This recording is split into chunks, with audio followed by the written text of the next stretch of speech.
സ്റ്റേഡിയങ്ങൾ കായിക മത്സരങ്ങൾക്കുള്ളതാണോ?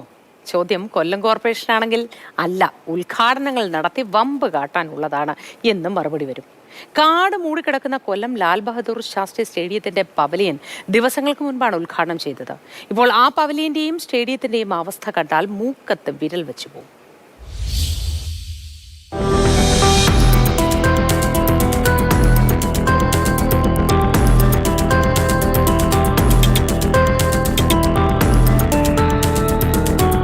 രണ്ടാഴ്ചകൾക്ക് മുമ്പ് മാതൃഭൂമി ന്യൂസ് സംപ്രേഷണം ചെയ്ത കൊല്ലത്തെ സ്റ്റേഡിയത്തിന്റെ ദൃശ്യങ്ങളാണ് ഇപ്പോൾ പ്രേക്ഷകർ കണ്ടത്.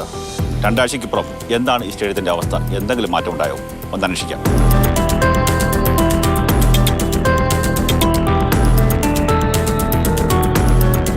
കൊല്ലത്ത് വളരെ മുമ്പേ ഉള്ളതാണ് ഈ സ്റ്റേഡിയം. ഒരു കാലത്ത് ഏറ്റവും പ്രമുഖമായ സ്റ്റേഡിയങ്ങളിലൊന്ന് കൊല്ലം തന്നെയായിരുന്നു. വലിയ വികസനത്തിൻ്റെ ഭാഗമായിട്ടാണ് ഈ പവലിയൻ ഇപ്പോൾ ആരംഭിച്ചത്. കൊല്ലം കോർപ്പറേഷൻ മുൻകൈ എടുത്താണ് 1 കോടിയോളം രൂപ മുടക്കി ഇത് പൂർത്തീകരിച്ചിരിക്കുന്നത്. ഈ മാസം 8-ാം തീയതി ധനമന്ത്രി KN ബാലഗോപാൽ ഉദ്ഘാടനം ചെയ്ത കൊല്ലത്തെ ലാൽ ബഹദൂർ സ്റ്റേഡിയത്തിന്റെ പവലിയനാണിത്. ഈ പവലിയന്റെ അവസ്ഥ ഏതാണ്? അതുകൂടി നോക്കാം.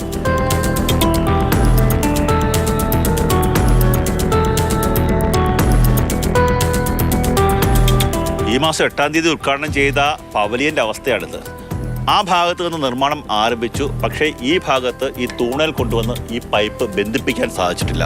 സമാനമായ അവസ്ഥയാണ് ഇവിടെയുമുള്ളത്. അവിടെ പൈപ്പ് ഉണ്ടെന്നെങ്കിലും പറയാം, പക്ഷേ ഇവിടെ പൈപ്പുകൾ നിരവധിയായിട്ടുള്ള പൈപ്പുകൾ ഇല്ലാത്ത അവസ്ഥ.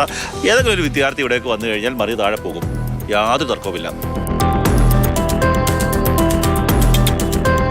എറണാകുളത്തൊരു സ്റ്റേജ് പരിപാടിക്കിടെ ഉമാ തോമസ് MLA വീണ് പരിക്കേറ്റത് നമ്മളെല്ലാം കണ്ടതാണ്.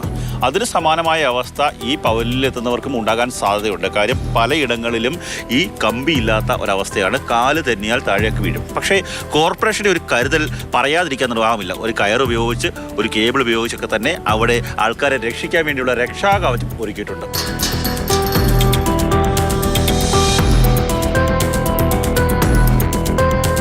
ദിവസങ്ങൾക്ക് മുമ്പ് മാത്രം ഉദ്ഘാടനം നടത്തിയ സ്റ്റേഡിയത്തിലെ പവലിയന്റെ അവസ്ഥയാണിത്. പലയിടങ്ങളിലും സുരക്ഷാവേലിയിലെ ഇരുമ്പ് പൈപ്പുകൾ ദ്രവിച്ചു മാറിയിട്ടുണ്ട്, അല്ലെങ്കിൽ അവ പൂർണ്ണമായും മുറിച്ച് മാറ്റപ്പെട്ടിട്ടുണ്ട്. ലക്ഷക്കണക്കിന് രൂപ ജനങ്ങളുടെ നികുതിപ്പണം ഉപയോഗിച്ചുള്ള നിർമ്മാണമാണ്.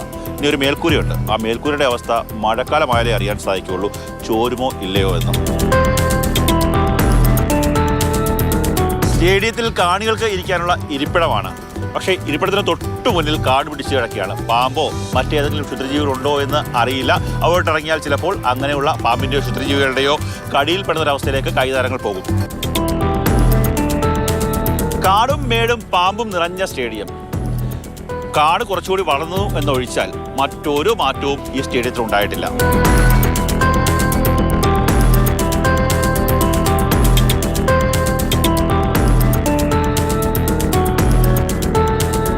നല്ലത് ചെയ്താൽ നല്ലതെന്ന് തന്നെ പറയണം. ഇവിടെ നേരത്തെ വലിയ കുഴിയുണ്ടായിരുന്നു, പക്ഷേ കോൺക്രീറ്റ് സ്ലാബ് ഇട്ട് അത് മൂടിയിട്ടുണ്ട്.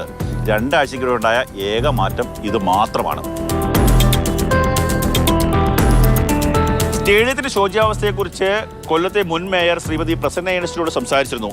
അപ്പോൾ അവർ പറഞ്ഞത്, ഞങ്ങൾ പുനർനിർമ്മിച്ചത് സ്റ്റേഡിയം അല്ല, പകരം പവലിയനാണെന്നാണ്. പവലിയന്റെ ശോച്യാവസ്ഥ, ദിവസങ്ങൾക്ക് മുമ്പ് മാത്രം നിർമ്മിച്ച, ഉദ്ഘാടനം പൂർത്തിയാക്കിയ പവലിയന്റെ ശോച്യാവസ്ഥയാണ് ഇപ്പോൾ പ്രേക്ഷകർ കണ്ടത്. ഇതെല്ലാം ജനങ്ങളുടെ നികുതിപ്പണം ഉപയോഗിച്ചുള്ള നിർമ്മാണ പ്രവർത്തനങ്ങളാണെന്ന് കൂടി ഓർക്കുക. കാട്ടിലെ തടി തേവരുടെ ആന വലിയടാ വലി എന്നതുപോലെയാണ് ഈ സ്റ്റേഡിയത്തിൻ്റെയും പവലിയൻ്റെയും അവസ്ഥ.